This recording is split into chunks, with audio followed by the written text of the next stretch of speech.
오늘 우리에게 주시는 하나님 말씀은 사도행전 18장 1절에서 4절까지입니다. 그 후에 바울이 아덴을 떠나 고린도에 이르러 아굴라라 하는 본도에서 난 유대인 한 사람을 만나니 글라우디오가 모든 유대인을 명하여 로마에서 떠나라 한 고로 그가 그 안에 브리스길라와 함께 이달리아로부터 새로 온지라. 바울이 그들에게 가매 생업이 같으므로 함께 살며 일을 하니 그 생업은 천막을 만드는 것이더라. 안식일마다 바울이 회당에서 강론하고 유대인과 헬라인을 권면하니라. 아멘. 들을 때마다 심령 속에 깊은 울림을 가져다주는 찬송가 305장은 나 같은 죄인 살리신 주 은혜 놀라와 라고 시작되고 있습니다. 이 찬송가를 작사한 영국의 존 뉴턴은 이 짧은 식구 속에서 두 가지 사실을 고백하고 있습니다. 자기 자신은 죄인이라는 것과 주님의 은혜는 놀랍다는 것입니다. 이 찬송가의 원 제목은 잘 아시는 것처럼 Amazing Grace입니다. 우리말로 놀라운 은혜라고 번역되고 있습니다. 하지만 영어 Amazing은 단순한 놀라움이 아닙니다. Amazing은 굉장히 놀랍다, 기막히게 놀랍다, 자지러지게 놀랍다는 의미입니다. 자기를 구원해 주신 주님의 은혜를 기막히게 놀라운 은혜라고 고백했던 영국의 존 뉴턴은 18세기 아프리카 대륙에서 흑인들을 붙잡아서 대서양 건너 미국의 노예로 팔아 넘기던 노예선 선장이었습니다. 인간이 인간을 붙잡아서 인간에게 노예로 판다면 그 인간은 인간이기를 거부한 짐승이지 않겠습니까? 그런데 그 짐승 같은 노예선 선장을 주님께서 먼저 찾아가셔서 구원의 은총을 베풀어 주신 것입니다. 18세기 영국의 도덕적이고 윤리적으로 사는 반듯한 사람들이 얼마나 많았겠습니까? 하지만 주님께서는 도덕 윤리와는 전혀 상관없는 짐승 같은 노예선 선장을 구원해 주신 것입니다. 그 주님의 은혜로 구원받았을 때 짐승 같은 노예선 선장, 나 같은 죄인 중의 괴수 죄인을 구원해 주신 주님의 은혜가 그 존 뉴턴에게 어찌 기막히게 놀라운 은혜가 아닐 수 있었겠습니까? 짐승 같은 노예선 선장도 구원해 주시는 주님의 기가 막힌 놀라운 은혜를 이 세상 그 누구가 논리적으로, 합리적으로, 이성적으로 설명할 수 있겠습니까?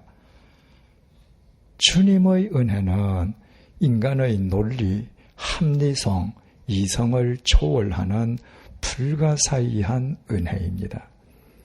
주님의 기막히게 놀라운 은혜는 그 누구도 설명할 수 없는 불가사의한 은혜이기에 믿지 않는 사람들과 비교해서 아무것도 드러낼 것도 자랑할 것도 없는 우리도 구원받은 그리스도인으로 오늘 이 자리에 앉아 있을 수 있게 된 것입니다.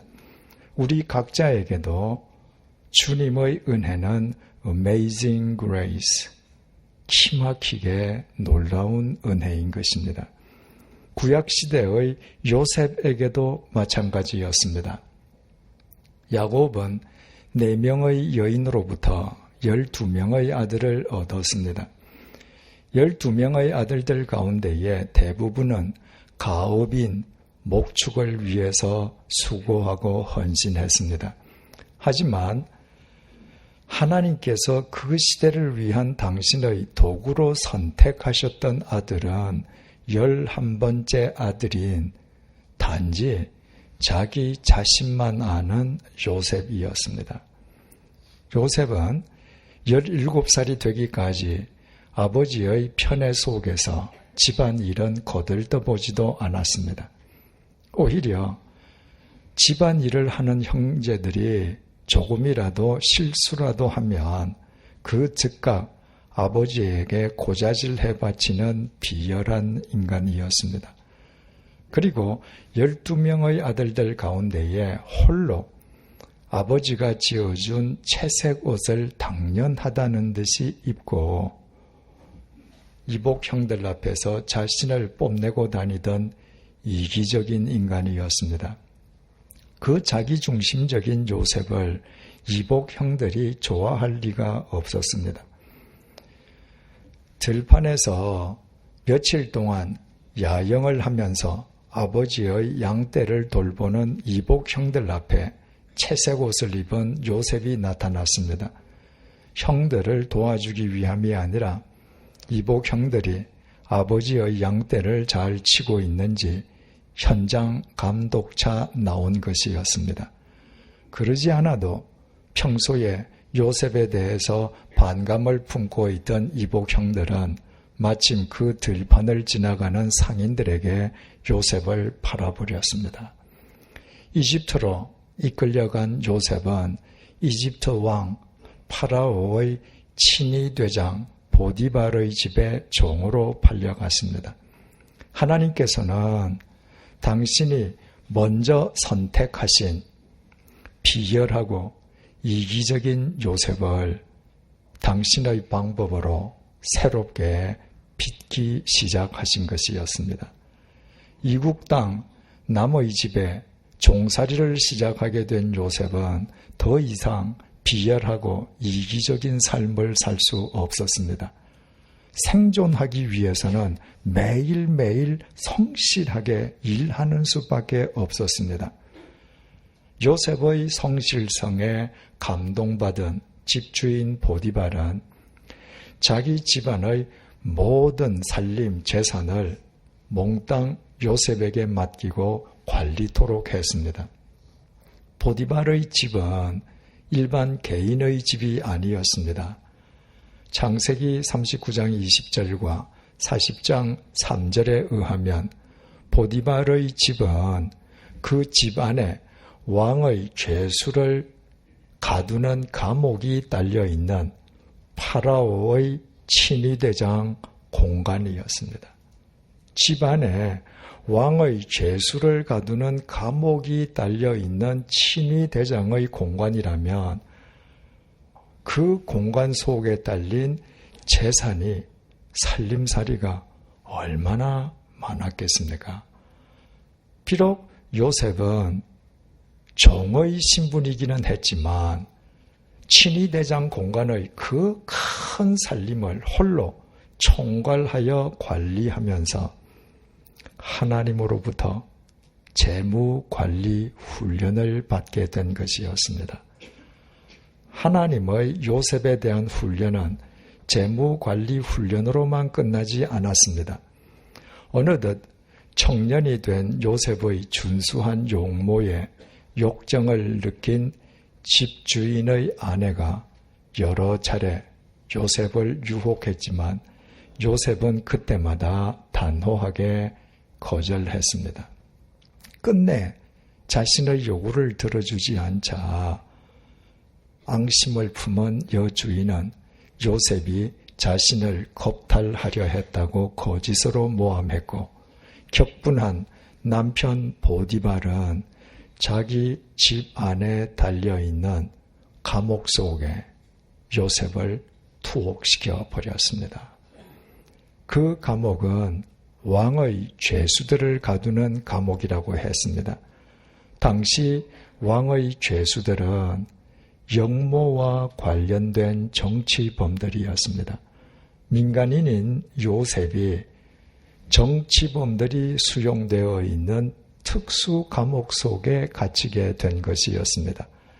요셉으로서는 억울하기 짝이 없는 옥살이였지만 그러나 요셉은 그 옥속에서도 매일 주어진 과업을 성실하게 수행했습니다. 역시 요셉의 남다른 성실성을 확인한 감옥의 간수도 그 감옥 속에 갇혀있는 모든 죄수를 요셉으로 하여금 관리하게 했습니다. 요셉이 감옥 속에서 하나님으로부터 인사관리 훈련을 받기 시작한 것이었습니다. 그뿐이 아니었습니다. 그 감옥은 왕의 죄수들, 다시 말해서 정치범들이 갇힌 감옥이라고 했습니다. 바로 그 감옥 속에서 요셉은 하나님으로부터 정치 훈련을 받게 된 것이었습니다. 요셉이 28살이 되던 해, 그러니까 이집트에 종으로 팔린 지 11년이 지난 해였습니다. 당시에 일어났던 일을 창세기 40장 1절이 증언합니다. 그 후에 애굽 왕의 술 맡은 자와 떡 굽는 자가 그들의 주인 애굽 왕에게 범죄한지라. 파라오의 술과 빵을 각각 책임지는 두 사람이 파라오에게 범죄하는 사건이 일어났습니다. 그들이 파라오의 술과 빵을 책임지는 사람이라고 해서 단순히 주방 조리사들이었던 것은 아니었습니다. 창세기 40장 2절입니다. 바로가 그 두 관원장, 곧 술 맡은 관원장과 떡 굽는 관원장에게 노하여 파라오가 자신에게 범죄해서 경노했던 두 사람을 가리켜서 본문은 관원장이라고 표기하고 있습니다. 히브리어 원문에 그 단어가 지도자 혹은 한 나라의 장관을 뜻하는 사르라고 기록되어 있습니다. 오늘날도 마찬가지입니다만은 권력은 절대 권력자와의 거리에서부터 나오는 것입니다. 그렇다면 그 옛날 절대 권력을 지니고 있는 파라오 바로 곁에서 매일 술과 주식인 빵을 책임지는 두 사르는 얼마나 큰 권력을 행사하는 사르들이었겠습니까? 그 두 권력자들이 범죄함으로 인해서 파라오가 경노했습니다. 대체 무슨 범죄를 저질렀겠습니까? 창세기 40장 3절입니다. 그들을 친위대장 집 안에 있는 옥에 가두니 곧 요셉이 갇힌 곳이라. 경노한 파라오는 범죄한 두 권력자를 친위대장 보디발의 집 안에 있는 감옥에 가두어 버렸습니다. 그 감옥은 왕의 죄수들, 이를테면 영모와 관련된 정치범들을 수용하는 감옥이었습니다. 그러므로 파라오의 술과 빵을 책임지는 두 관원장이 그 감옥에 수감되었다고 하는 것은 그 두 사람이 어떤 형태로든 영모에 연루되었음을 의미했습니다. 바로 그 감옥에서 모든 죄수를 관리하는 사람이 바로 요셉이었습니다. 창세기 40장 4절입니다. 친위대장이 요셉에게 그들을 수종들게 하매 요셉이 그들을 섬겼더라. 친위대장은 요셉에게 수감된 그 두 권력자를 특별히 관리하도록 했고 요셉은 평소대로 그 두 사람을 지성으로 성실하게 섬겼습니다. 어느 날 밤에 그 두 사람이 각각 꿈을 꾸었습니다. 그리고 요셉이 해석해 준 대로 술을 책임지는 관원장은 사흘 만에 특별 사면을 받아서 복직되었고 빵을 책임지던 관원장은 끝내 사형당하고 말았습니다. 2년의 세월이 흘렀습니다. 요셉은 나이가 30세가 되었습니다. 이집트에 종으로 팔려간 지 13년이 지난 셈이었습니다. 하루는 파라오가 연거푸 회개한 두 꿈을 꾸었는데 이집트 그 누구도 그 꿈의 내용을 해석하지를 못했습니다. 그때 파라오의 수를 책임지는 관원장이 2년 전에 자신이 투옥되었을 때 자신의 꿈을 정확하게 해석해 주었던 요셉을 기억하고 파라오에게 천거했습니다. 감옥으로부터 파라오의 부름을 받은 요셉은 파라오로부터 두 꿈의 내용을 전해 들었습니다. 그리고 요셉은 파라오에게 그 꿈은 앞으로 7년의 풍년과 그 이후에 7년의 흉년을 예고하는 꿈이므로 앞으로 있을 7년 풍년 기간 동안에 그 이후에 닥칠 7년 흉년을 대비하여야 될 것이라고 진언했습니다. 요셉의 지혜에 탐복한 파라오는 그 요셉을 이집트의 국무총리로 삼아서 7년 풍년과 7년 흉년에 대비하도록 했습니다. 그리고 그 요셉 덕분에 이집트 백성뿐만 아니라 이집트 인근 모든 백성들이 죽음과도 같은 7년 동안이나 계속되었던 혹독한 흉년에서 살아남을 수 있었습니다. 요셉은 흔히 많은 사람들이 오해하듯이 운 좋게 꿈 한번 해몽 잘 해주고 이집트의 국무총리가 된 로또의 주인공이 아닙니다. 형들의 잘못을 덮어주기는커녕 오히려 고자질하고 집안 일을 하고 있는 형들 앞에서 홀로 채색 옷을 입고 놀기를 당연한 듯 생각하는 그 요셉을 선택하신 하나님께서 그 비열하고 이기적인 요셉을 새롭게 빚어주시기 위해서 이복 형들에 의해 이집트로 팔려가서 종살이와 옥살이를 겪게 하셨습니다. 13년에 걸친 그 종살이와 옥살이는 고통스러운 기간이었지만 그러나 그 기간 동안 요셉은 하나님으로부터 재무관리 훈련, 인사관리 훈련, 정치 훈련을 특별히 받았습니다. 그 당시 이집트 전역에 요셉만큼 이집트 국무총리가 되기에 필요한 훈련을 체계적으로 받은 사람은 아무도 없었습니다. 그리고 마침내 하나님의 때가 되었을 때 하나님께서는 당신에 의해 준비된 요셉을 파라오 앞에 세우시기 위해서 파라오의 왕궁에서 역모가 일어나게 하셨습니다. 만약에 파라오 왕궁에서 술을 책임지는 관원장과 빵을 책임지는 관원장들이 역모를 일으키지 않았던들 요셉이 이집트 국무총리가 되는 것은 고사하고 에집트 땅에서 억울한 옥살이에서부터 벗어날 수도 없었을 것입니다. 자신이 종살이하는 집 여주인을 겁탈하려던 파렴치범으로 몰려서 감옥 생활을 하고 있는 요셉과 절대 권력을 지니고 있는 파라오의 최측권 두 권력자가 역모를 일으킨 것과는 아무 상관이 없는 것처럼 보입니다.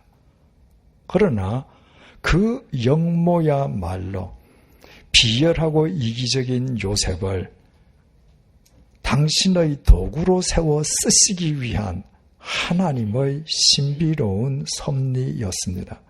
그리고 그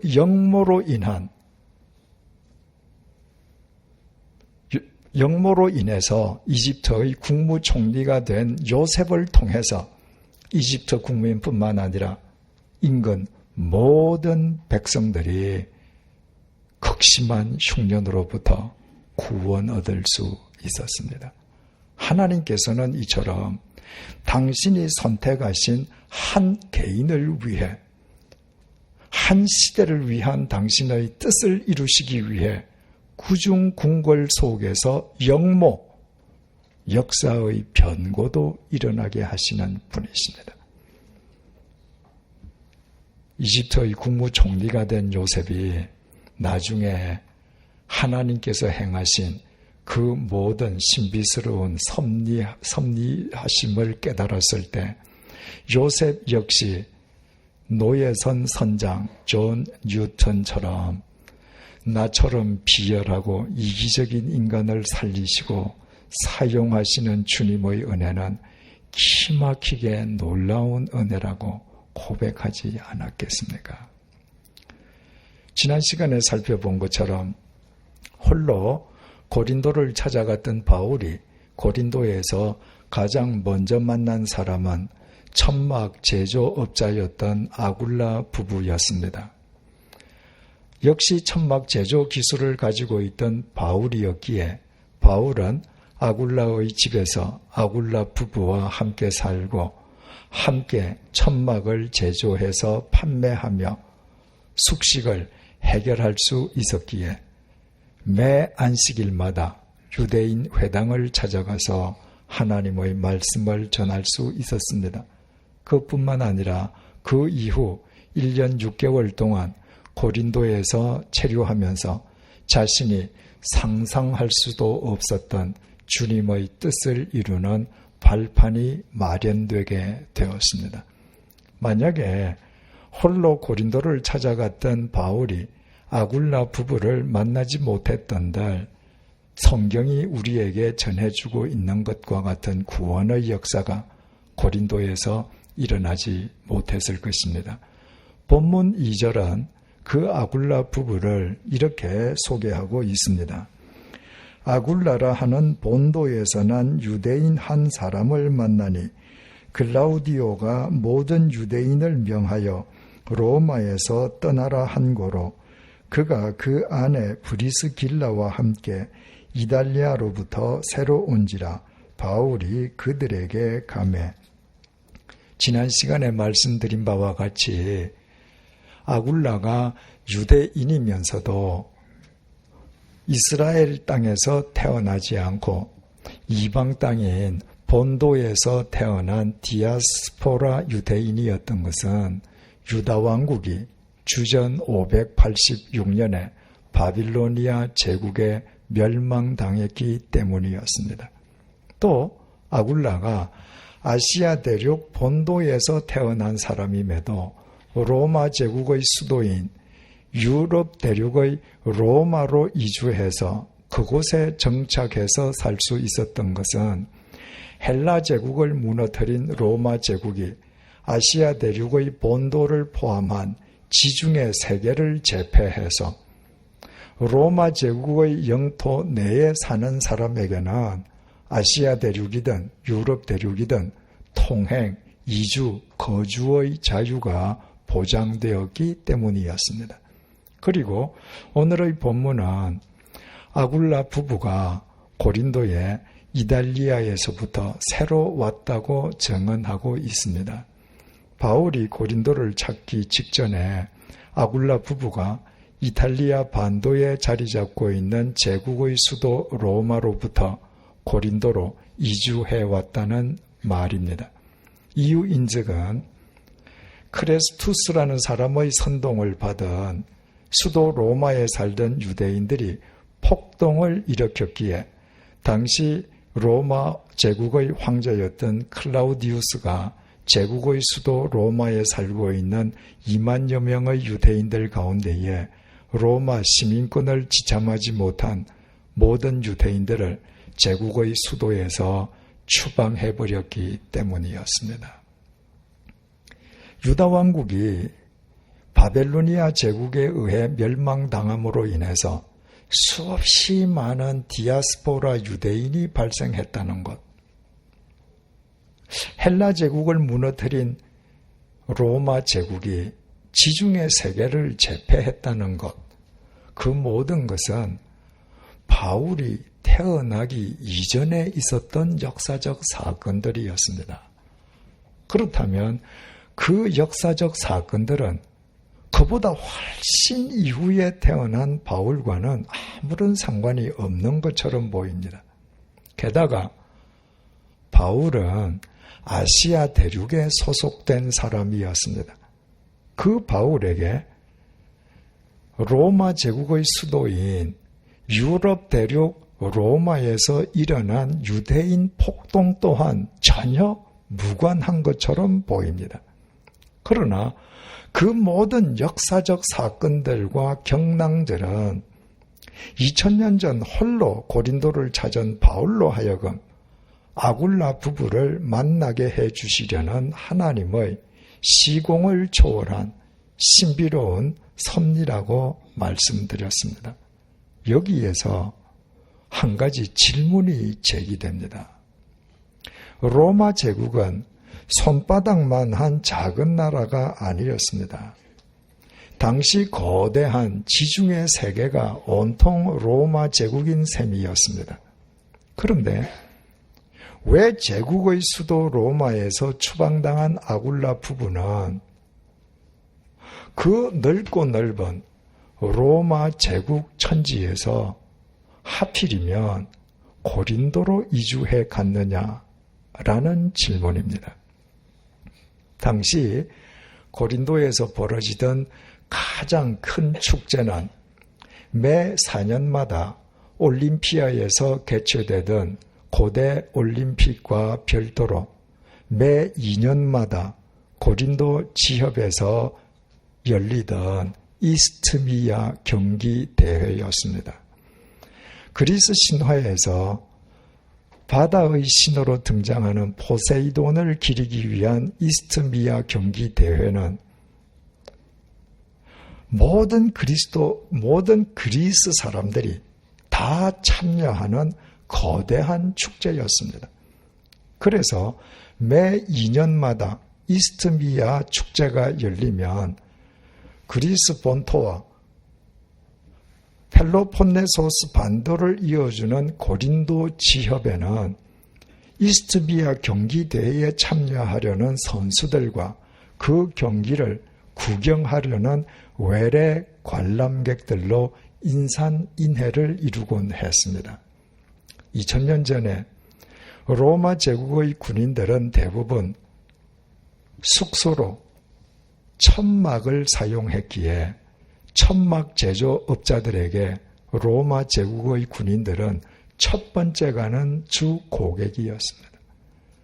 천막 제조업자들에게 두 번째 가는 고객이 이스트미아 경기처럼 대규모 경기 대회에 참여하는 사람들이었습니다. 당시에는 숙박시설이 제대로 갖춰져 있지 않았기 때문에 이스트미아 경기대회 같은 대경기대회가 열리면 참여하는 선수들이나 외래 관람객들은 모두 텐트를 임시 거처로 사용했습니다. 기록에 의하면 주후 51년 4월 달에 고린도 지협에서 2년마다 열린 이스트미아 경기대회가 열렸습니다. 그리고 유대인들이 제국의 수도 로마에서 폭동을 일으켜서 황제 클라우디우스가 유대인들을 추방시켜버린 것은 주후 40년 말에서 50년 초에 걸쳐 일어난 일이었습니다. 그렇다면 우리는 제국의 수도 로마에서 추방당한 아굴라 부부가 그 넓고 넓은 로마 제국 천지에서 그때 왜 하필이면 고린도를 찾아갔는지 그 연유를 알게 됩니다. 천막 제조업자였던 아굴라 부부는 이듬해가 되면 이스트미아 경기 대회가 열린다는 사실을 알고 이스트미아 특수를 겨냥해서 고린도로 이주한 것이었습니다. 뿐만 아니라 고린도와 연결되는 펠로폰네수스 반도에는 올림픽 경기가 열리는 올림피아까지 자리 잡고 있어서 로마에서 추방당하는 아굴라 부부에게 고린도는 새로 이주하기에 더없이 좋은 곳이었던 것입니다. 그래서 주후 50년 아굴라 부부는 고린도로 이주했고 그 해에 고린도를 방문한 바울과 고린도에서 만나게 된 것이었습니다. 여기에 우리가 주목해야 될 사실이 있습니다. 고대 고린도 시절부터 유래되었던 이스트미아 경기 대회는 주전 146년에 고린도가 로마 제국에 정복당하면서 폐지되고 말았습니다. 그러다가 100년이 지난 주전 44년에 방치 상태에 있던 고린도를 대규모로 재건한 로마 제국의 카이사르 줄리어스 시저가 폐지되었던 이스트미아 경기 대회도 100년 만에 부활시켰습니다. 그래서 그로부터 또 100년이 지나서 바울과 아굴라 부부가 고린도에서 만났을 때의 이스트미아 경기 대회는 음악 경영 대회와 함께 어우러져서 모든 사람들이 돈을 물 쓰듯이 쓰는 축제 중의 축제였습니다. 만약에 로마 제국의 카이사르가 이스트미아 경기 대회를 부활시키지 않았던들 로마 제국의 수도에서 추방당한 아굴라 부부가 고린도로 이주할 까닭이 없었을 것이요. 결과적으로 고린도에서의 바울과 아굴라 부부의 만남도 불가능했을 것입니다. 따라서 주전 44년 로마 제국의 카이사르가 방치되어 있던 고린도를 재건한 것뿐만 아니라 100년 동안 폐지되어 있던 이스트미아 경기 대회까지 부활시켰던 것은 그로부터 100년 후에 바로 그 고린도에서 바울과 아굴라 부부를 만나게 하시려는 주님의 시공을 초월한 신비스러운 섭리였던 것입니다. 이 모든 사실을 바울이 하나씩 확인하고 깨닫게 되었을 때 바울의 감동은 또 얼마나 크겠습니까? 그래서 바울은 고린도전서 15장 9절에서 10절 상반절을 통해 이렇게 고백했습니다.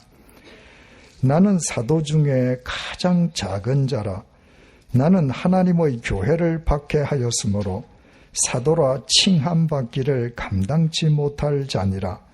그러나 내가 나 된 것은 하나님의 은혜로 된 것이니 교회를 짓밟던 폭도였던 자신이 사도로 살아가는 것은 전적으로 하나님의 은혜로 인함이라는 것입니다.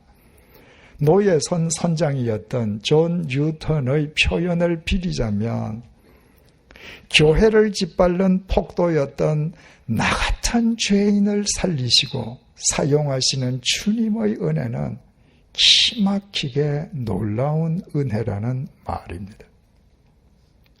기막히게 놀라운 주님의 구원의 은혜 속에서 새 생명을 얻게 되었던 존 뉴턴은 노예선 선장의 삶을 벗어버리고 늙어 죽을 때까지 일평생 주님의 정인된 삶으로 일관했습니다. 그는 나이 늙어서 말년에 죽기 전에 이런 말을 남겼습니다. 이제 나의 기억력은 거의 다 쇠퇴하였습니다. 그러나 두 가지 사실만은 똑똑히 기억하고 있습니다. 나는 크나큰 죄인이라는 사실과 주님께서는 크신 구세주시라는 사실입니다. 우리는 크나큰 죄인인 반면 주님은 크신 구세주이십니다. 주님께서 우주 만물을 창조하셨기에 주님께서는 우주 만물보다 더 크신 구세주이십니다. 그렇기에 주님께서는 나 같은 죄인도 당신의 십자가 보혈로 구원해 주셨고 우리 개개인을 위해 한 나라를 흥하게도 하시고 망하게도 하시고 구중궁궐 속에서 영모가 일어나게도 하시고 한 도시에서 폭동이 일어나게도 하시고 또 다른 도시에서는 축제 중의 축제가 일어나게도 하시는 기가 막히게 놀라운 은혜를 베푸십니다. 우리 주 예수 그리스도께서 그렇듯 크신 구세주이심을 정녕 믿는다면 이 한반도에서 어떤 일이 일어나든 지구촌 어느 곳에서 어떤 일이 일어나든 두려워하거나 불안해하지 않을 것입니다. 지구촌에서 일어나는 크고 작은 모든 사건은 당신의 의로우신 뜻을 이루시려는 주님의 기막히게 놀라운 은혜로 반드시 귀결될 것이기 때문입니다. 주님의 그 놀라운 기막히게 놀라운 은혜에 바른 삶으로 응답하는 사람이 이 시대를 위한 주님의 통로로 쓰임받게 될 것이면 두말할 나위가 없습니다. 기도하시겠습니다. 주님, 지난 세월 동안 이 땅에는 수많은 역사적 사건들이 있었습니다. 그 모든 사건들이 나 같은 죄인을 살리시고 사용하시려는 주님의 기막히게 놀라운 은혜였음을 깨닫게 해주셔서 감사합니다. 앞으로 또 어떤 사건이 일어나든 그 역시 주님의 의로우신 뜻을 이 땅과 우리의 삶 속에 이루시기 위한 주님의 기막히게 놀라운 은혜임을 믿게 해 주십시오.